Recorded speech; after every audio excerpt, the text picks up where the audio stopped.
Frank Baum, born Lyman Frank Baum, was born on May 15, 1856 in Chittenango, New York. He was relatively well off growing up, living in his family's estate, Roselawn, outside of Syracuse, New York. He was educated at home for the entirety of his childhood and Peekskill Military Academy in 1896. He left 2 years later after suffering a heart attack. Once home, he began to show interest in writing. He started by authoring a family newspaper and periodicals about stamp collecting and chicken breeding. In 1882, at the age of 26, Baum married Maud Gage, who he had 4 children with.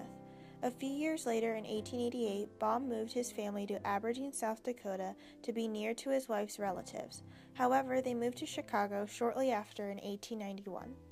It was here in 1899 where Frank Baum published his first book of poems for children called Father Goose. It was illustrated by W. W. Denslow and was a huge success, becoming the best-selling children's book of the year. With the success of the book, he was able to work full-time on The Wonderful Wizard of Oz in 1900.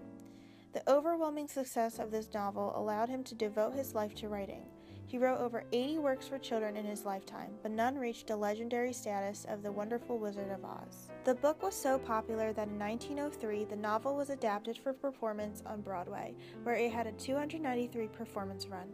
In addition, Baum decided to make the story into a series that ended up being 14 books long, ending with Glinda of Oz, published in 1920. After Baum passed away on May 6, 1919, from complications regarding gallbladder surgery, Ruth Plumley Thompson decided to continue the series, writing 19 more books. Baum's fame continued on for years after his death, and in 1939, The Wizard of Oz came out on film. The Wonderful Wizard of Oz is not just any story. It serves as a parable for populism, or the political doctrine of appealing to the interest of the common people. That was the basis of the Populist Party. Frank Baum was a reform-minded Democrat who supported populism and William Jennings Bryan's pro-silver candidacy. He wrote The Wonderful Wizard of Oz as an allegory of the populists' failed efforts to reform the nation in 1896. Baum portrayed his opinions through the characters and events in the book. Almost every character represents something. Dorothy and Toto represent American values and average people because of their loyalty and determination. The Good Witch of the North represents Northern workers, while the Good Witch of the South represents Southern farmers. However, most of the depictions were not this pleasant.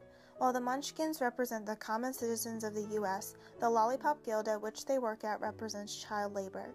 The Wicked Witch of the East represents Eastern business, and the Wicked Witch of the West represents the politician William McKinley, who defeated William Jennings Bryan during the time of the Free Silver Movement. In addition, the actions of the Flying Monkeys portray the fate of the Native Americans who had been forced from their land by Americans, migrating from the East. Lastly, the Wizard represents Mark Hanna, who was the Republican Party's chairman.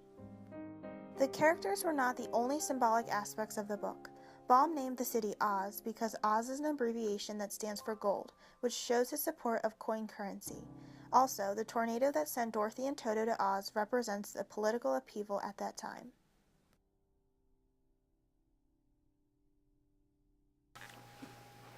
Hello everyone, we have Mr. Frank Baum here with us today to talk about his new, widely popular book, The Wonderful Wizard of Oz. So Mr. Baum, what made you want to write this novel? Well, I wanted to write a nice story for children that also portrayed my opinions on politics.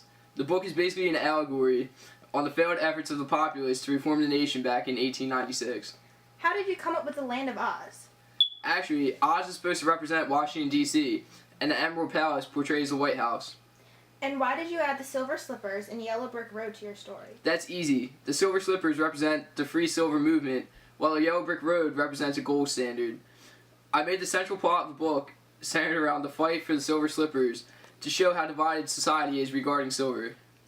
I see that your book has a whole lot of symbolism. Do the characters all represent something? Yes, every character represents something, since the book is in fact an allegory. Just to name a few, Dorothy's 3 companions, the Tin Man, the Scarecrow, and the Cowardly Lion, are all very important.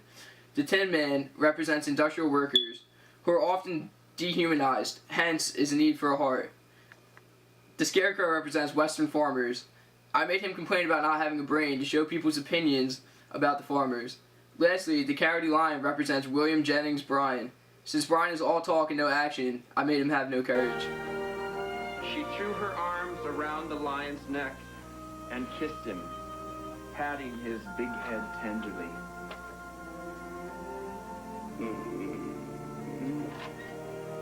Then she kissed the Tin Woodsman, who was weeping in a way most dangerous to his joints. But she hugged the soft, stuffed body of the Scarecrow in her arms, instead of kissing his painted face, and found she was crying herself at this sorrowful parting from her loving comrade.